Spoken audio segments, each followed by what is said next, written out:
Hello students, welcome back. मैं मोकम सिंह और अपने पढ़ रहे हैं आपकी क्लास 12th की इंग्लिश लिटरेचर। तो जैसे कि बच्चों आपको पता है कि अपने लगभग ग्रामर पोर्शन कवर कर चुके हैं, लगभग की कर ही चुके हैं बेटा, जिसमें पहले 5 नंबर के अपने नरेशन को डिस्कस किया था कि नरेशंस क्या होते हैं, यानी कि नरेशंस आपके एग्जाम में 5 नंबर के लिए पूछे जाएंगे।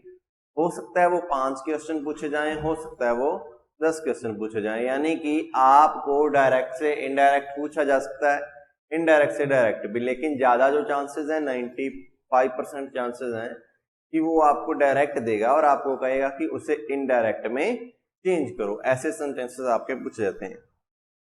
समटाइम्स वो सेंटेंसेस होते हैं, समटाइम्स वो एक पैरा होता है, यानी कि एक कहानी होती है, छोटी सी होते हैं, उसमें भी सेंटेंसेस।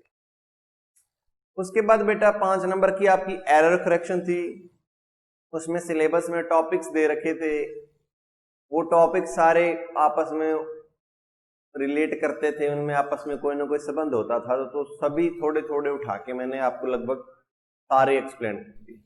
मेरी तरफ से कोई कमी नहीं है कि उसमें से कोई बाहर जाएगा, यानी कि जो 5 नंबर के लिए आपके एरर करेक्शन एंड रिप्लेसमेंट का जो टॉपिक आता है वो बेटा बिल्कुल मैं फुली कवर कर चुका हूं ऑलरेडी। ठीक है, तो अभी अपने जो पढ़ने जा रहे हैं वो है आपकी प्रूडेंस बुक, आपकी प्रूडेंस बुक। ठीक है, प्रूडेंस बुक में बेटा लाइक शॉर्ट स्टोरीज है, ड्रामा है, नॉन फिक्शन है, पोइट्री सेक्शन है, उसमें लिटरेरी टर्म भी दे रखी है। तो शॉर्ट स्टोरीज यानी कि कहानियां थोड़ी थोड़ी, नॉन फिक्शन यानी कि ऐसे कह सकते हैं आप, ऐसे हैं, ड्रामाज हैं यानी कि रियल लाइफ ड्रामास को यानी कि वो किया गया है, उनको लिखा गया है। Dramas is a part of literature, drama explain किया गया है। डायलॉग्स होते हैं, मोनोलॉग्स होते हैं, यहाँ डायलॉग्स। ठीक है, तो उसके बाद बेटा पोइट्री सेक्शंस भी है, यानी कि पॉइम्स हैं, उन्हें अपने पढ़ना है। कुछ पॉइम्स हैं, कुछ शॉर्ट स्टोरीज हैं, कुछ ड्रामा है, कुछ नॉन फिक्शन है। तो लास्ट में लिटरेरी टर्म्स भी दे रखा है। तो अपने अभी प्रूडेंस बुक शुरू करने जा रहे हैं। मैंने आपको पहले भी बहुत सारी वीडियोस में कहा है कि अपनी प्रूडेंस की बुक तैयार रखना। तो अभी भी जब आपको पता चल जाएगा इस वीडियो की शुरुआत में कि अपने प्रूडेंस शुरू करने जा रहे हैं, तो वीडियो को पॉज करें, अपनी बुक का प्रबंध करें, अपने पास अपनी प्रूडेंस की बुक खोलें, एक कॉपी लें, नोटबुक, एक पेन लें। जो अपने उसकी एक्सप्लेनेशन करेंगे, समरीज करेंगे, मैं उनको एक्सप्लेन करूंगा, अपने डिस्कस करेंगे, वो आप बेटा अपनी नोटबुक में नोट्स तैयार करते हैं। ठीक है, तो सबसे पहले अपने जो शुरू करेंगे वो शॉर्ट स्टोरीज से शुरू करेंगे। 5-7 शॉर्ट स्टोरीज हैं, तो उनको डिस्कस करेंगे, उनसे क्या क्वेश्चन आंसर्स हो सकते हैं। तो आपके बेटा सिलेबस में लिटरेरी टर्म्स भी हैं, उनको भी डिस्कस करेंगे। तो अपने लिटरेरी टर्म्स पता होनी चाहिए कि क्या होती हैं। वो 6 नंबर की आएंगी, 6 होती हैं आपके सिलेबस में, सिर्फ 6 ही हैं। 4 पूछी जाएंगी, 4 में से 2 का आपको आंसर करना है। ठीक है, तो जैसा कि लिटरेरी टर्म्स आपको पता ही है, अभी अपने चलते हैं चैप्टर पे। चैप्टर फर्स्ट आपकी बुक है बेटा प्रूडेंस। कौन सी बुक है बेटा? प्रूडेंस बुक है। ठीक है, उसका फर्स्ट जो चैप्टर है शॉर्ट स्टोरीज में से, उसका नाम है बेटा, क्या है बेटा? टुमारो। ठीक है, टुमारो। तो अभी अपने डिस्कस करते हैं टुमारो। अभी प्रूडेंस की कोई जरूरत नहीं है। टुमारो क्या होता है बेटा? टुमारो, टुमारो का what is the meaning of tomorrow? Tomorrow वही होता है कल। मैं कल स्कूल नहीं जाऊंगा, मैं कल दिल्ली जाऊंगा, मैं कल जयपुर जाऊंगा, कल मैं ये करूंगा, कल मैं वो करूंगा, यही होता है बेटा टुमारो। यानी कि आने वाला कल क्या कहलाता है भाई? टुमारो कहलाता है। ये शॉर्ट स्टोरी है आपकी बुक में, प्रूडेंस में, और बहुत ही मजेदार है, इंटरेस्टिंग है। और इसमें कुछ खास, एक कह लो भी, इंसान के जीवन में क्या क्या फीलिंग्स होती हैं, उतार चढ़ाव आते हैं। जैसे कि आपकी लिटरेरी टर्म है इम्प्रेशनिज्म। इंप्रेशनिज्म में पोर्ट्रे किया जाता है बेटा mental life of a person, कि एक व्यक्ति की मेंटल लाइफ क्या है, ठीक है। तो उस मेंटल लाइफ को ध्यान में रखते हुए जोसेफ कॉनराड ने इस टुमारो का क्या किया, प्रोडक्शन किया, कह लो भी उन्होंने ये टुमारो लिखी, ठीक है। वो सारी इंप्रेशनिज्म पे बेस्ड है, यानी कि mental life of a person, उसके व्यक्ति के मन में क्या विचार आते जाते हैं, वो किस अवस्था में है, किन विडंबनाओं में से गुजर रहा है, क्या क्या चीजें होती हैं उसकी लाइफ में, व्हाट आर दी आयरनीज, तो सब एस्पेक्ट अपने डिस्कस करेंगे इस शॉर्ट स्टोरी के, ठीक है। तो सबसे पहले ये जो कहानी है बेटा टुमारो, ये कहानी नहीं है, एक नॉवल था, उसमें से थोड़ा सा उठा के आपको एक शॉर्ट स्टोरी बना के दे दी गई, ठीक है, टुमारो। तो इसके जो राइटर हैं बेटा वो हैं जोसेफ कॉनराड, जोसेफ कॉनराड। तो जो जोसेफ कॉनराड है बेटा वो एक बहुत ही फेमस राइटर रहे हुए हैं अपने टाइम के।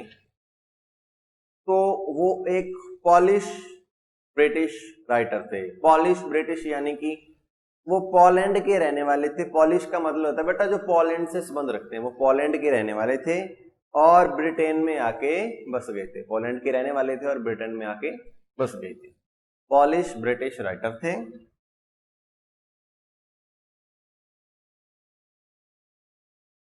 कई ब्रिटिश पॉलिश कहते हैं, कोई पॉलिश ब्रिटिश राइटर कहते हैं। उसके बाद ये ब्रिटेन की ग्रेट ब्रिटेन मैरीन में क्या हो गए बेटा, शामिल हो गए, यानी कि उनकी नेवी में शामिल हो गए। कब शामिल हुए?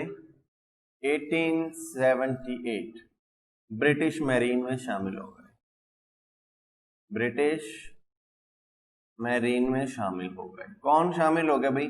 Joseph Conrad. कब बेटा? 1878 में वो मैरीन में शामिल हो गए। उसके बाद 1886 1886 वो परमानेंट रेजिडेंट हो गए, कह लो सिटीजन हो गए। कहां के भाई? वो इंग्लैंड के, ब्रिटेन के बेटा सिटीजन बन गए 1886 के। तो वो 19वीं शताब्दी के वो क्या थे? हीरो थे, यानी कि बहुत ज्यादा फेमस थे। ये जो टुमारो है बेटा ये 1902 में पब्लिश हुई थी, 1902, ठीक है। तो 1878 में वो मैरीन में आते हैं ब्रिटेन की, उसके 1886 में वो वहां पीआर हो जाते हैं, 1902 में टुमारो पब्लिश होती है जोसेफ कॉनराड, ठीक है। वो पॉलिश ब्रिटिश राइटर है, तो बहुत ही ज्यादा फेमस थे। उन्हें क्या कहा जाता है? उन्हें लिटरेचर मॉडर्निस्ट कहा जाता है, लिटरेचर मॉडर्निस्ट, ठीक है। वो इस नाम से फेमस थे, लिटरेचर मॉडर्निस्ट, यानी कि उन्होंने लिटरेचर का जो रूप था वो बदल के रख दिया था, उसको नए तरीके से ले आए थे, मॉडर्न कर दिया। वो इतने फेमस थे कि जो उनकी बुक्स थी उनको डजन्स ऑफ लैंग्वेजेस में बेटा ट्रांसलेट कर दिया गया था। कह दो भी हिंदी में, पॉलिश में, स्पेनिश में, फ्रेंच में, किसी भी, ठीक है। तो न्यूमरस लैंग्वेजेस में उनकी जो बेटा राइटिंग्स थी, उनकी जो बुक्स थी, उनके जो नॉवेल्स थे वो क्या कर दिए गए थे?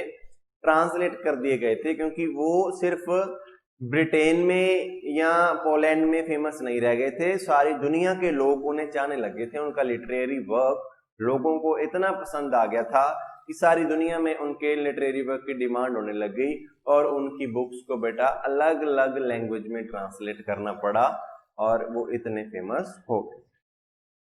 जो बेटा जोसेफ कॉनराड की फेमस राइटिंग है वो एक तो है Lord Jim, Lord Jim Nostromo, heart of darkness. ये फेमस राइटिंग्स हैं बेटा इसकी, जोसेफ कॉनराड की। तो मान लो आपके पेपर में अगर जोसेफ कॉनराड के बारे में आता है तो आपको ये चीज से पता होनी चाहिए। नहीं भी आता है तो बेटा आप लिटरेचर के स्टूडेंट्स हैं, you must know about Joseph Conrad. आपको राइटर्स के बारे में इंफॉर्मेशन होनी चाहिए, यही आपका इंटरेस्टिंग पार्ट है, ठीक है। तो टुमारो बेटा 1902 में लिखी गई, जोसेफ कॉनरेड ने लिखी, वो 1878 में ब्रिटिश मैरीन में भर्ती हो गए, ठीक है, यानी कि उन्होंने ज्वाइन किया। तो 1886 में वो बेटा ब्रिटेन के क्या हो गए, पीआर हो गए। उसके बाद उन्हें लिटरेचर मॉडर्निस्ट के नाम से जाना जाता था। वो पॉलिश ब्रिटिश बैकग्राउंड के थे। उनकी जो फेमस राइटिंग है Lord Jim Nostromo heart of darkness, और उनकी जो बुक्स थी, उनकी राइटिंग्स थी, उन्हें डजन्स ऑफ लैंग्वेज में ट्रांसलेट किया गया।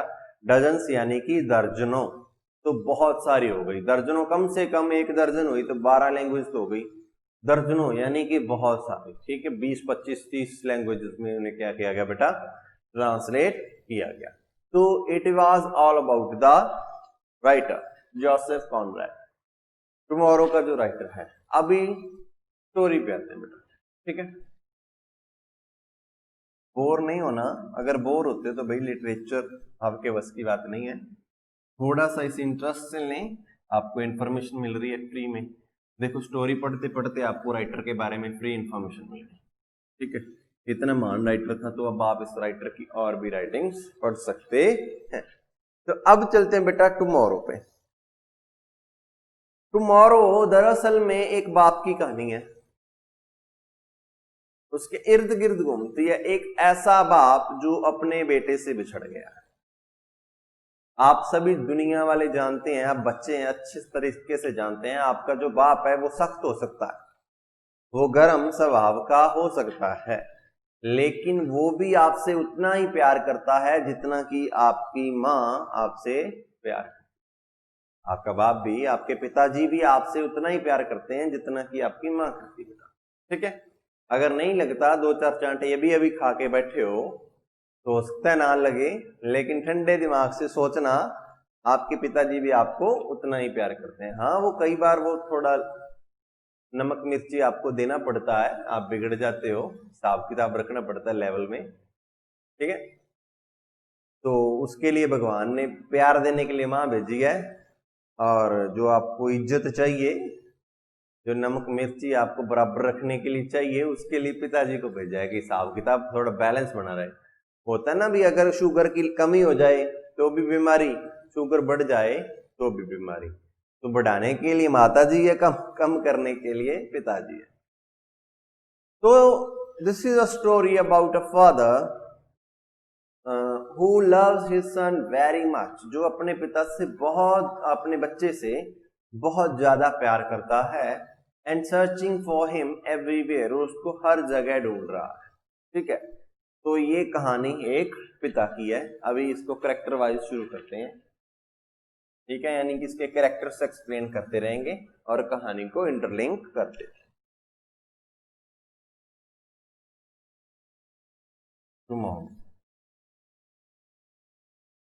तो बेटा जो पिता है उसका नाम क्या है, उसका नाम है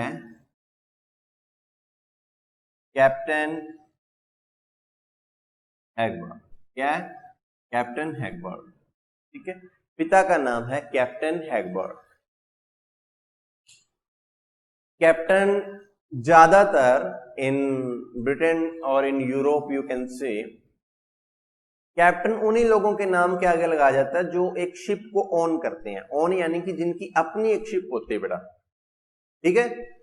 यूरोप में ये चीजें फेमस थी कि हर मतलब कईयों के पास अपने शिप, अपने बड़े जहाज होते थे, और उनको उस जहाज का कैप्टन कहा जाता था। आपने मूवी देखी होगी कैप्टन जैक स्पैरो, तो उससे पहले अपने नाम के आगे वैसे ही कैप्टन लगा लिया करता था, लेकिन उसको उसके दोस्त छेड़ते थे, या उसकी वो जो महिला मित्र थी वो भी कहती थी पहले कैप्टन बन, यानी कि अपना एक जहाज, तेरा जहाज कहाँ है जिसका तू कैप्टन बना फिर रहा है।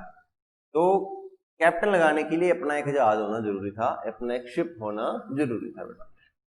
तो कैप्टन हैगबर्ड वाज अ सेलर, एक मछुआरा था, एक मछली पकड़ने वाला था, एक नाविक था, कुछ ही कह लो, ठीक है।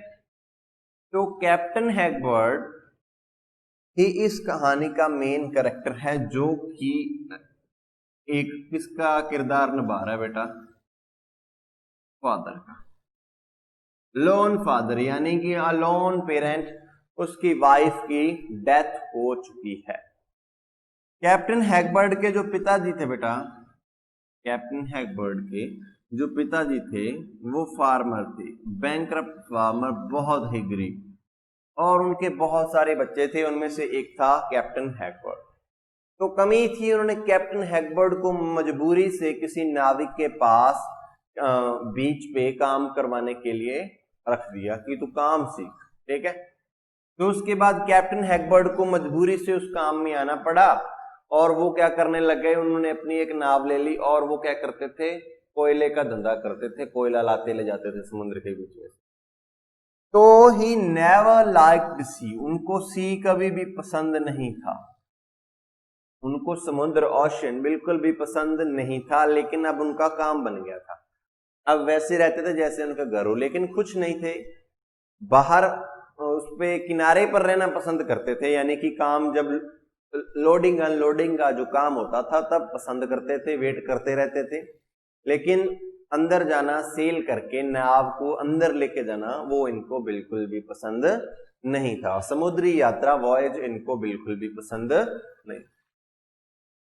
तो वो जब तक उनके जो नाव थी वो लोड अनलोड होती रहती थी, कोयला लोड अनलोड होता रहता था, तो वो बैठे रहते थे, वेट करते रहते थे। ये इनके बारे में इस चैप्टर में एक्सप्लेन किया गया, ठीक है बेटा।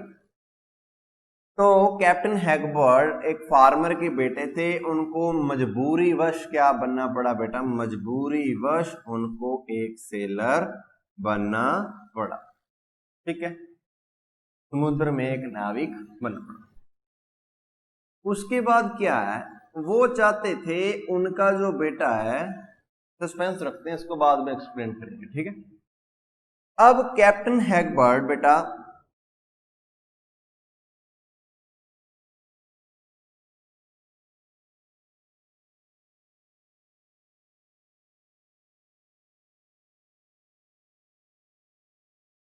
कॉलेस्टर से आके कोलब्रुक में रहने लग जाते हैं। कहानी इसके पीछे एक रीजन है। कैप्टन हैगबर्ड का एक बेटा था जिसका नाम था हैरी हैगबर्ड। कैप्टन हैगबर्ड का जो बेटा था उसका नाम था हैरी हैगबर्ड। हैरी हैगबर्ड बचपन में एक बार समुद्र यात्रा पे निकला और दोबारा कभी भी वापस घर नहीं आया। उनकी पत्नी का देहांत हो गया था, कैप्टन की पत्नी का देहांत हो गया, बेटा घर से निकल गया, वापस कभी नहीं आया। तो कैप्टन इस सदमे में खो जाते हैं और अपने बेटे की तलाश शुरू कर देते हैं, इधर से उधर भटकते हैं, कभी कहां जाते हैं, कभी कहां जाते हैं। तो एक बार उनको एक गलत लेटर मिला, यानी कि नकली पत्र मिला, लेकिन उसमें पत्र में लिखा हुआ था कि हैरी हैगबर्ड को कोलब्रुक में कहीं देखा गया। कोलब्रुक एक छोटा सा शहर है समुद्र किनारे, तो उन्हें कोलब्रुक में देखा गया है। हैरी हैगबर्ड को कहां देखा गया बेटा, कोलब्रुक में किसी ने देखा। तो भाई साहब अपना सामान पैक करते हैं, कॉलेस्टर में रहते थे, वहां से सामान पैक किया, मुंह उठाया और चल दिए कोलब्रुक। वहां जाके भाई ढूंढते हैं, कोई जगह नहीं छोड़ते हैं, वहां की धर्मशाला, इंस, वहां के अल्कोहल हाउस, यानी कि मदिरा जो बार वगैरह कहते हैं जिससे बेटा आप आजकल, तो वहां की धर्मशाला, बार, जो भी होटल्स थे वहां के, जो नाई की दुकानें, जो रहने की जगह, जो घर, एवरीथिंग, एवरी पब्लिक पैलेस, ठीक है, तो every public place and everything, जो भी उनको लग रहा था कि वहां हैरी हो सकता है, उन्होंने हैरी को वहां ढूंढा, आसपास के एरिया में ढूंढा, वहां उसके पोस्टर छपवा दिए, सब कुछ किया हैरी के लिए, पोस्टर भी लगवा दिए, अखबार में रोज वो ऐड करता था पैसे लगा के, तो सब कुछ किया उसने कोलब्रुक में आके कि हैरी मिल जाए। हर एक चलते हुए आदमी को वो रोक के पूछता था, भाई हैरी को देखा है? तो लोग खींचने लग गए थे भी ये तो आदमी है।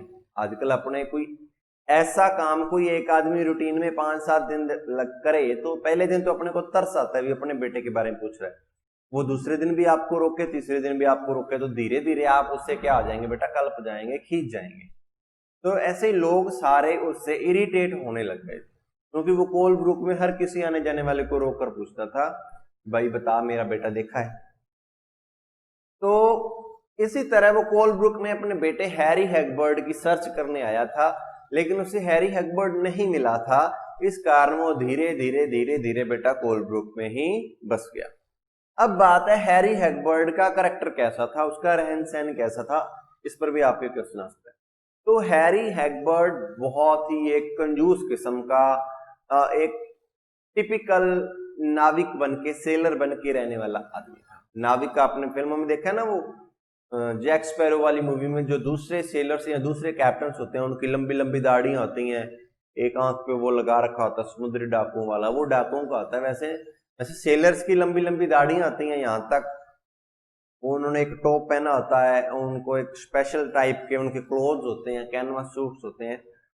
तो बेटा हमेशा सेलर्स के कपड़ों में ही रहता था। रिटायर हो गया था, जॉब छोड़ दी थी, कहाँ रहने लग गया था, कोलब्रुक में आके रहने लग गया था। लेकिन किस में रहता था, कैनवास सूट में ही रहता था, कैनवास सूट में ही रहता था। और क्या करता था, लॉन्ग बियर्ड थी बेटा,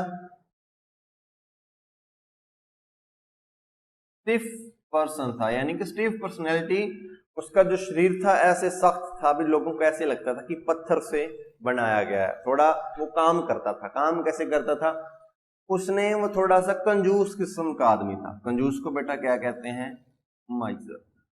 तो मैं थोड़ी चीजें अस्त व्यस्त करके लिख रहा हूं, तो आप ये चीजें अच्छे से लिख लें। आप अपने, मैं आपको कहा था नोटबुक उठाएं, पेन उठाएं, जो जो मैं लिखता जा रहा हूं वो नोट साफ तैयार कर लें। बात चल रही है टुमारो की। कैप्टन हैगबर्ड उसका मेन कैरेक्टर है जो फादर का रोल प्ले कर रहा है। उसके बेटे का नाम हैरी हैगबर्ड है। कैप्टन हैगबर्ड एक फार्मर का लड़का था, बहुत सारों में से एक। उसने उसको एक सी सेलर बना दिया मजबूरी वश, और कॉलस्टर में रहता था। अपने बेटे की खोज करने कोलब्रुक आया था। कैसे रहता था, कैनवस के सूट में रहता था, लॉन्ग बियर्ड थी और स्टिफ उसका जो बॉडी था, सख्त कड़ा, मतलब कहते हैं ना रष्ट पुष्ट शरीर का आदमी था। ठीक है, कौन, कैप्टन हैगबर्ड। एक माइजर किस्म का आदमी था, यानी कि कंजूस मक्खी चूस था भाई। तो उसके पास थोड़े पैसे थे। उसने आके क्या किया, उसने आकर के बेटा कोलब्रुक में आकर के उसने 2 प्लाट ले लिए। क्या ले लिए बेटा, 2 प्लाट ले लिए।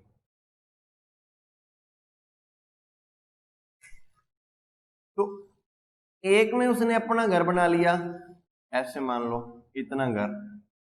दूसरा घर उसने किसी को किराए पे दे दिया।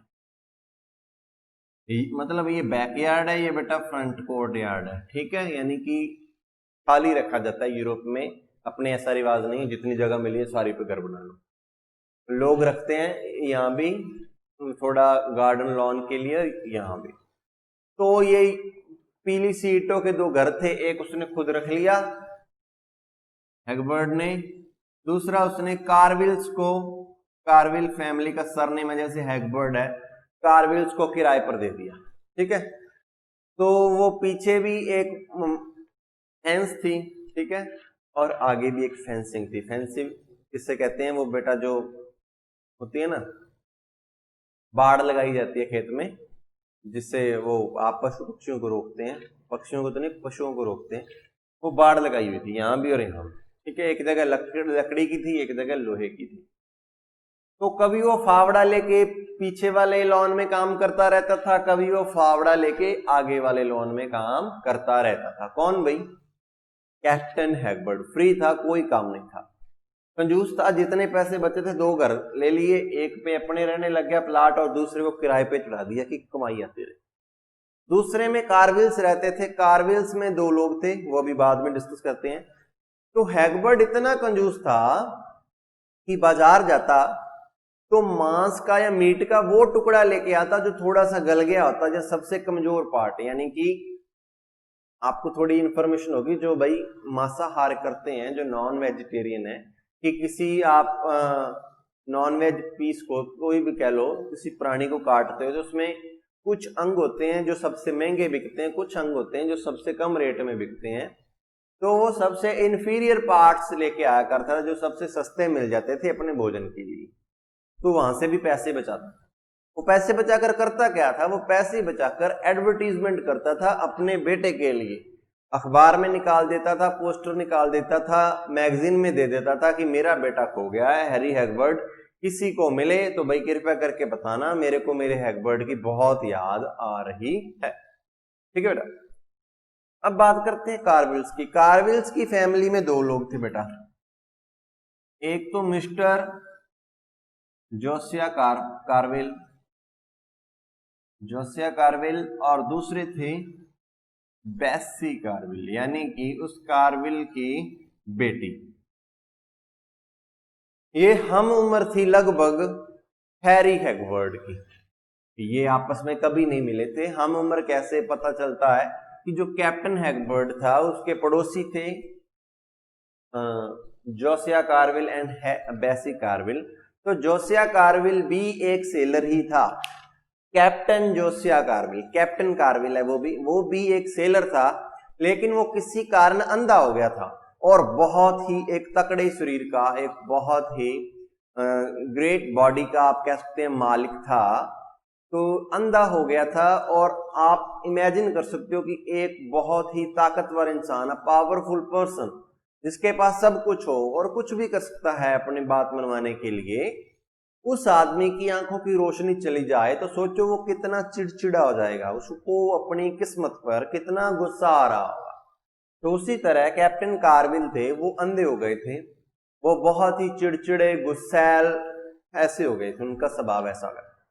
उनके साथ सिर्फ और सिर्फ उनकी बेटी रहती थी जिसका नाम था बेसी कार्विल।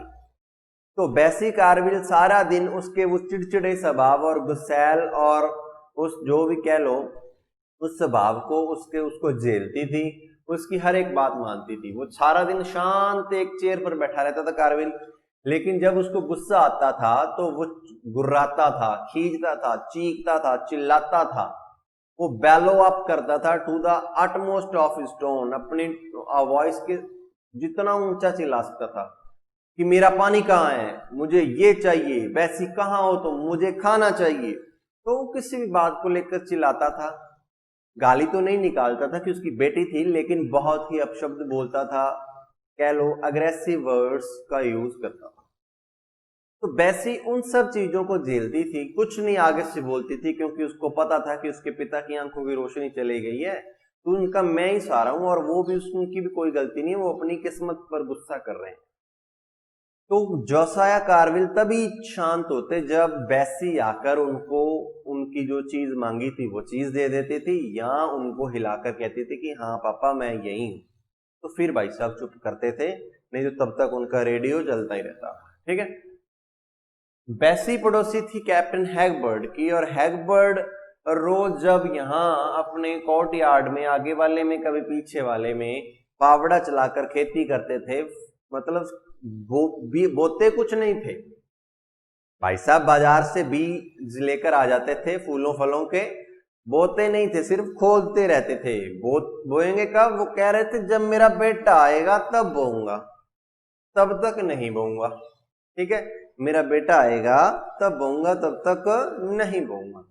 तो सिर्फ खोदते रहते थे। तो जो बेसी कार्विल थी वो वहां पर कपड़े सुखाती रहती थी उस पे, वो फेंसिंग पे, तो तब वो आपस में बातें करते रहते थे।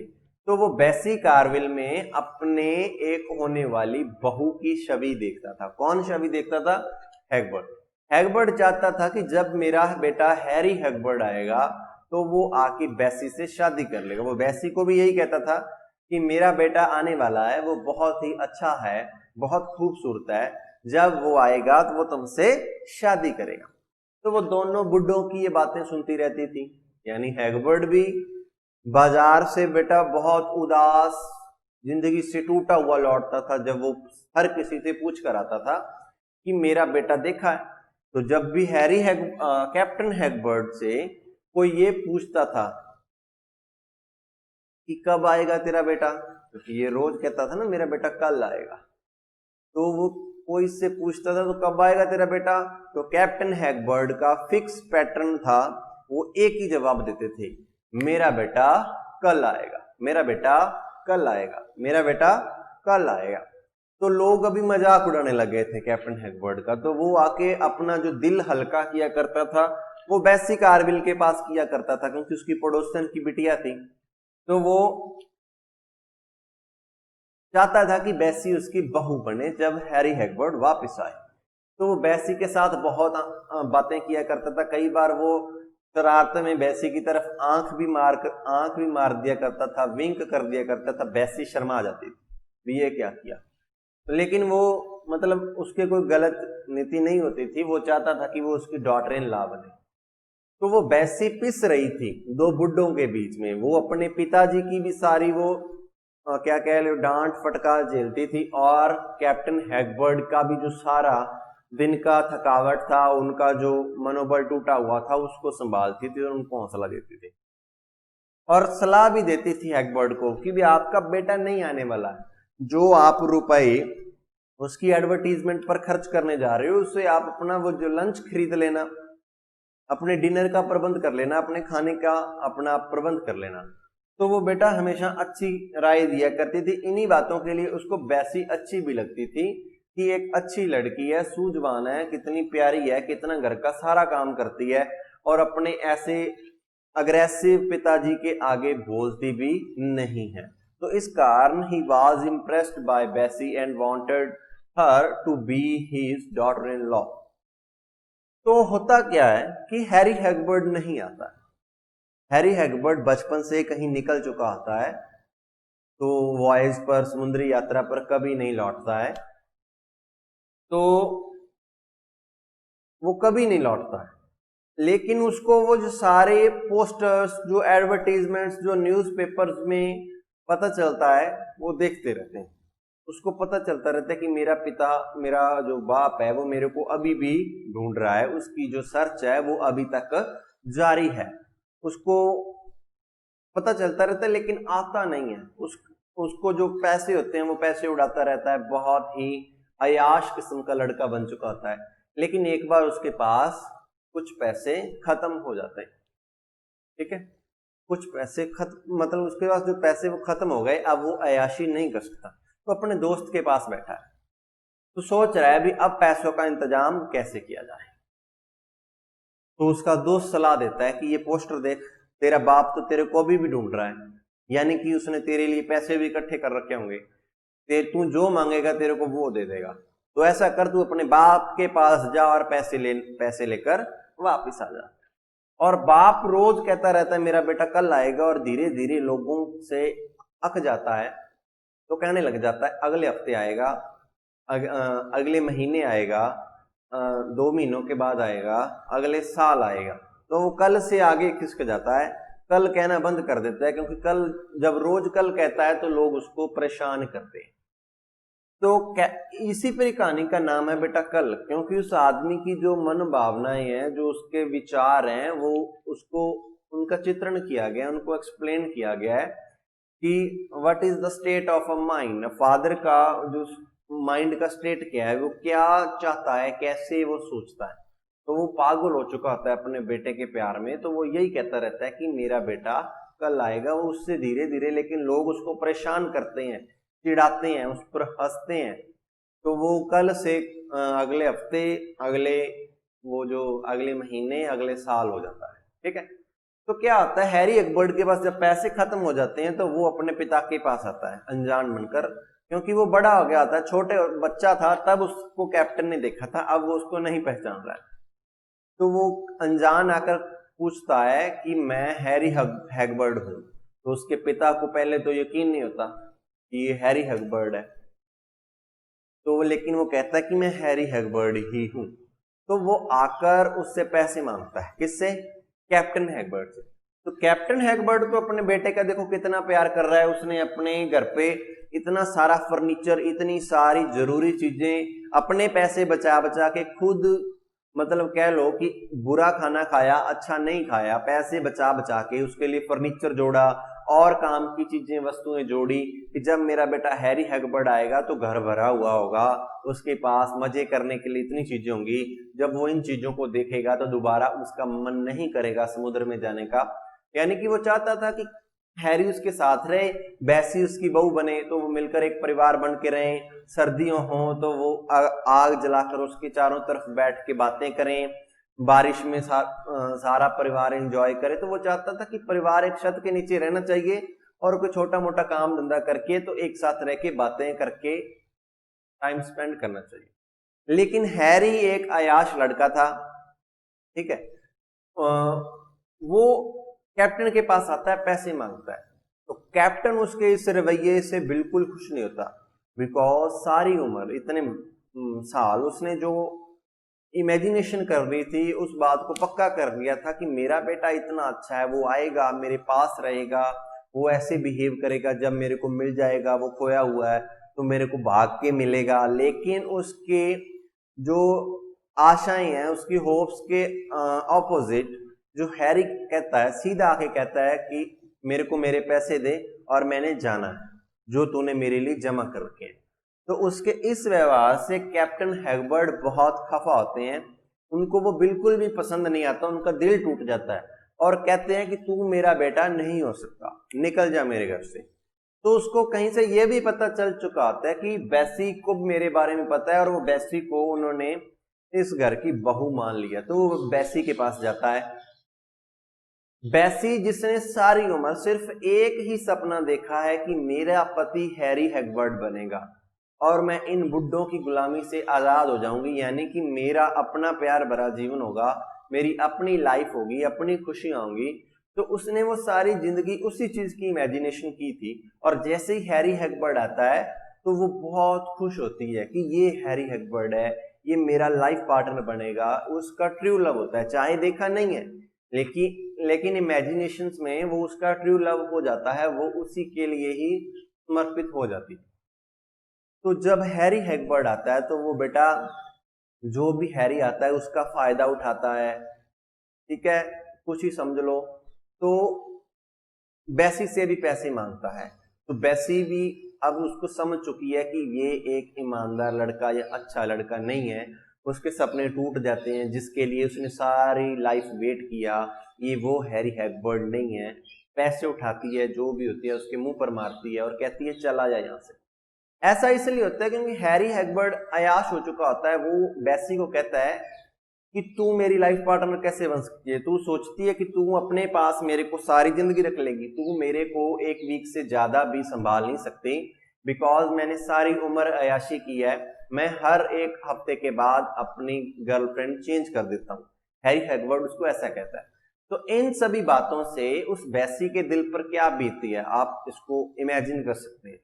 वो जुआ खेलता था, वो एंजॉय करता था, दारू पीता था, अयाश हो गया था, यानी कि जो भी कहते हैं जितनी बुरी आदतें किसी में हो सकती हैं वो हैरी हैगबर्ड में थी। लेकिन हैरी हैगबर्ड बेसी को यह भी बताता है कि ये जिस पिता के जाल में तुम फंस चुकी हो, तुमको लग रहा है कि ये इतना अच्छा है, ये इतना अच्छा होता तो मैं घर छोड़ता ही क्यों। क्योंकि जब मैं कहता मैं छोटा था तो मैं समुद्र में जाना चाहता था, एक सेलर बनना चाहता था, लेकिन ये मेरे को रोज मारते थे। कौन मारता था? कैप्टन हैगबर्ड। अब नया चेहरा सामने आ रहा है बेटा हैगबर्ड का, जो अपने अभी तक नहीं देखा। वो कहता हैगबर्ड मेरे को रोज पीटता था। क्यों पीटता था? वो चाहता था कि मैं किसी एडवोकेट के यहाँ एक क्लर्क की जॉब करूं, एडवोकेट के जहां एक क्लर्क की जॉब करूं। कौन करे? हैरी। चाहता कौन था? कैप्टन हैगबर्ड। तो उसके लिए मेरी रोज पिटाई होती थी, मैं रोज रोता था, रोज गालियां खाता था, मेरे को रोज पीटा जाता था। और उसी तानाशाही के कारण, उसी पिटाई के कारण, उसी बुरे स्वभाव के कारण कहता मैं घर छोड़कर भाग गया और दोबारा कभी नहीं आया। तुम जिसको अच्छा इंसान कह रही हो वो अच्छा इंसान नहीं है, बन रहा है, पता नहीं क्यों। तो बेसी अब कंफ्यूज हो जाती है, लेकिन उसको चाहिए होता है उसको दे के कहती है चल जा ऐश कर। तो कैप्टन हैगबर्ड बेसी से फिर मिलते हैं, दोनों के दिल टूटे हुए होते हैं क्योंकि हैरी हैगबर्ड वैसा नहीं था जैसी उन्होंने अपनी कल्पना में, अपनी इमेजिनेशन में उसको सोच लिया था। तो जब दोनों मिलते हैं तो बेसी का दिल उतरा हुआ मुंह देखकर कैप्टन हैगबर्ड फिर वही बात कहता है कि ऐसा आदमी, ऐसा करेक्टरलेस आदमी, ऐसा घटिया इंसान मेरा बेटा हो ही नहीं सकता। क्यों? तो वो कहती है, फिर वो कहता है मेरा बेटा कल आएगा। कब आएगा? कल आएगा मेरा बेटा, टुमारो आएगा। तो this is the end of story. यानी कि उसकी जो भावनाएं हैं, उसकी जो फीलिंग्स हैं वो अभी भी कॉन्टिन्यूज हैं, वो उस सदमे को सहन नहीं कर पा रहे हैं जैसा हैरी हैगबर्ड का रियल कैरेक्टर है। तो इसमें अपने एक और चीज जो सामने आई है, जो अपने हैरान हो गए कि कैप्टन हैगबर्ड सारी उम्र, अपनी सारी लाइफ हैरी को इतने प्यार से ढूंढता रहा, इतने खर्च किए, लोगों से इतनी बेइज्जती करवाई, अपना शहर चेंज कर दिया, सारी उम्र उसके लिए घर में सामान इकट्ठा करता रहा। और हैरी लास्ट में उसको बेसी को बताता है कि वो तो इतना डिक्टेटर टाइप आदमी था, उसको इतना पीटता था। तो एक इंसान के दो पहलू हैं, ठीक है। पहले वो तानाशाह बाप था, अपनी मर्जी का काम करवाना चाहता था, लेकिन जब उसका बेटा चला गया अब वो उसको ढूंढता फिर रहा है। तो लेकिन जब बेसी लास्ट में दिल टूटे हुए खड़ा होती है, यानी उसका मुंह उतरा होता है, तब फिर है कैप्टन हैगबर्ड उसके पास जाकर कहते हैं कि मेरा बेटा कल आएगा। तो this is the end of the story. तो कोशिश करना आप इसके क्वेश्चन आंसर्स अपने आप समझ लें, नहीं तो नेक्स्ट लेक्चर में बेटा अपन डिस्कस करेंगे। Thank you very much.